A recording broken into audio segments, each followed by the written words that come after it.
Sa mga plantito o plantita diha o sa mga mahiligon og tanom o sa ka programang gilusad sa Barangay Loriga, San Miguel, nining Dakbayan, Subo, may mga tanom nga gipabarter sa mga residente sa barangay nga bayluan sa mga school supplies aron makatabang sa ilang mga estudyante.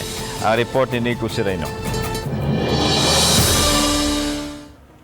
Bisan kung nahimutang sa urban area, labong kaayo ang mga pananom palibot sa Lorega Barangay Hall. Sa ilang bakante nga espasyo, tupad sa building, ubay-ubay ang mga tanom nga gipadako. Mga recycled containers ang gigamit nila alang sa lain-laing klase sa mga ornamental plants. Duna sila'y caladium nga may lain-lain nga kolor. Duna sab sila'y gisugda na pag-amuma ang pinangita nga monstera. Ganahan jud ko na itanom pero sa amo gambalay wa kami kabutangan. Dili na lang kita ko ni Kap. Ako lang sising kitabangan. Pag start na mo, wala gyud may magyagi lisod. Mananaghan no sa tungod sa among gibuhat nga fertilizer ba. Nga gi-mix na mo nya nakita po nako sa unsahon pagbuhat aning mga tanom nga padaghano na mo ba.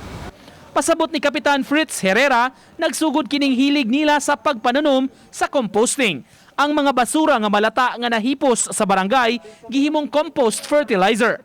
Ug kay daghan na silang nagama, maong nagsugod na sab sila pagpananom. 4 tons of garbage supposedly nga ilabay na to sa landfill, but we turn it into fertilizer, which muna po ang next nga problema po mo, how to go about or how to use the material nga ato na produce nga fertilizer. So I made up my mind nga, well, the only partner nga magamit ani is through plants man gyud. Karong bag-o, gilusad sa barangay ang proyekto nga Barter for a Cause.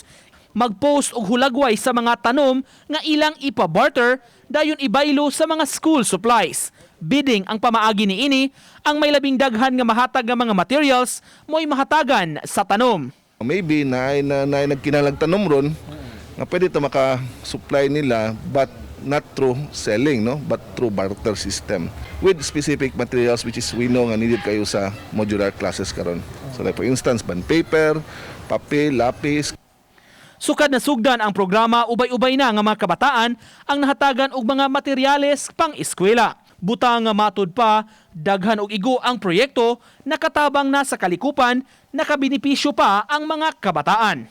Uban ni Rinante Quiñones, Nico Sereno, Balitang Bisdak.